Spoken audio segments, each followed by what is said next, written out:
এই আমি কিন্তু ডায়েট করা শুরু করে দিয়েছি, আর আজকে আমার এমনটা হবে আমি কখনোই ভাবতে পারি। রিয়েকশনটা জানতে হলে পুরো ব্লগটা কিন্তু দেখতে হবে। So welcome back to my channel Sangeeta lifestyle. তোমরা সবাই কেমন আছো? আশা করছি অনেক ভালো আছো। দেখো সকাল সকাল কিন্তু গ্রিন টি নিয়ে বসে পড়েছি। তবে জানো তো ফার্স্ট টাইম তো, আর আমি আগে গ্রিন টি খেয়েছিলাম, তবে ওটা অন্যরকম, এটা কিন্তু অনেক দামি। যাকে চলো এটা কিন্তু আমি খেয়ে নিচ্ছি, তবে তিতো তিতো লেগেছে, একটু বেশিই পড়ে গেছে কিন্তু। যাকে এই শাড়িটা পরে কিন্তু আমি ভিডিও বানিয়েছিলাম, তাই ভাবলাম ভালো করে গুছিয়ে কিন্তু তুলে রাখতে হবে। দেখো তোমাদের সামনেই কিন্তু আমি ভালো করে পাঠ করে নিলাম। আর আগের দিন দেখেছিলে আমি বাজার দিয়ে কিন্তু মাছ কিনে নিয়ে এসেছিলাম। কী মাছ সেটা আমি নিজেও জানি না, তোমরা দেখে বলবে কী মাছ। জাগে দেখো 4 পিস মাছ বের করে নিয়েছি, আর এদিকে বাইরে কিন্তু বৃষ্টি হচ্ছে। আর চালটাও বের করে নিচ্ছি। আজকে কী রান্না করব? ওয়েট বলছি। দেখো বৃষ্টি হচ্ছে, আমি চালটা এখান থেকেই কিন্তু ধুয়ে নেব। ভালো করে ধুয়ে নেওয়ার পরে ভাতটা কিন্তু চাপিয়ে দেব। আর সত্যি কথা বলতে আমার না কাজ করার কেউ নেই। ওই যে সবাই বলে না একা থাকি বাড়িতে কিসের কাজ, না না, প্রত্যেকটা বাড়িতেই কিন্তু কাজ আছে কম বেশি, ঠিক আছে? সেগুলো করেই রান্না করতে হবে, তাই না? যাকে চলো ভাতটা কিন্তু আমি চাপিয়ে দিলাম, আর এদিকে কড়াইতে তেল দিয়ে মাছে লবণ হলুদ মাখিয়ে নিয়েছি। মাছটা কিন্তু ভালো করে লাল লাল করে ভেজে নেব।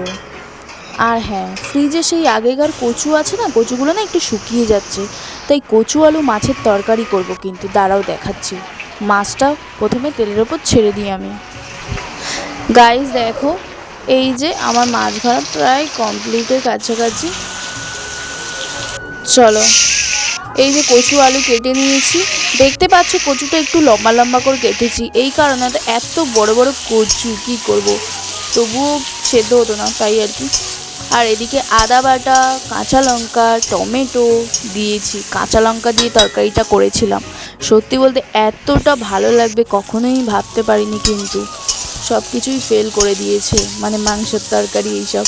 যাকে ভালো করে কিন্তু ভাজাভুজি করে নেব। আর বন্ধুগণ দাঁড়াও, আমি তরকারিতে মশলাপাতি দিয়ে কথা বলছি তোমাদের সাথে। দেখো এর মধ্যে দিয়েছি লবণ, দিয়েছি হলুদ, দিয়েছি। আর সত্যি কথা বলতে আমরা এত মশলা খাই, তোমাদেরকে কি বলবো। আর এই তরকারিটা কিন্তু একদম সাদামাটা করে করছি, মানে লঙ্কাটা কিছু দিচ্ছি না, এটাই আর কি। জল ঢেলে দিলাম, ফুটে উঠলে কিন্তু মাছটা দিয়ে দেবো। তারপরে আর দেখায়নি, দেখো তরকারি কিন্তু হয়ে গেছে। উফ, সেই খেতে লেগেছে গাইস, মানে এত টেস্টি, খুব আনন্দ করে খেয়েছি আমি আর আমার বোন। তারপরে দেখো এইদিকে লেবু বার করে নিয়েছি 3টে। কেন? হ্যাঁ, এবার আসল ঘটনাটা বলি কি হয়েছে আমার সাথে। দেখো লেবুর রস তো চিপকে নিয়েছি আমি, তোমরা দেখো 3টে লেবুর রস। গাইস ওদিকে কিন্তু বৃষ্টি হয়েই যাচ্ছে সারাদিন, আর এদিকে দেখো এতগুলো লেবুর রস চিপকেছি, কিভাবে খাবো সেটাই ভাবছি। তবে টেনশন নেই, কালকেও কিন্তু আমি খেয়েছি, তবে ভালো না লাগলেও খেতে হবে। তোমাদের সামনেই আমি খাবো, আমার রিয়েকশনটা দেখবে, চলো। দেখো আমি কিন্তু লেবু এরকমভাবে জীবনে খাইনি, বাট শুনেছি কিছু কথা তাই খাচ্ছি। জাগে দেখো কেমন রিয়েকশন হয়, তারপর বাকি কথা বলছি। মানে এত টক, তোমাদেরকে কি বলবো আমি। জাগে কী করবো, খেতেই হবে, তাই না? আমি লেবু জল করে খেতাম, বাট এরকমভাবে কখনোই খাই না। দেখো তারপরে একটু জল খেয়ে নিলাম, দাঁত ফাত পুরো শিলিয়ে উঠেছে। বৃষ্টি পড়েই যাচ্ছে এদিকে। আর সন্ধ্যাবেলা এদিকে দেখো কত কিছু দিয়ে মুড়ি মাখাচ্ছি, চানাচুর, শসা, পেঁয়াজ, কাঁচা লঙ্কা, টমেটো। আর রাতে এই যে ভাত তরকারি ছিল, আর এই যে রাত হয়ে গেছে, এবার খাবো কিন্তু। আশা করি তোমাদেরকে বোঝাতে পারলাম, ওই যে লেবু খেয়েছিলাম ওই রিয়াকশানটা মানে সেই ছিল। যাকে আজকের ভিডিওটা এই পর্যন্ত, চলো বাই বাই, টাটা, ভালো থাকবে, সুস্থ থাকবে।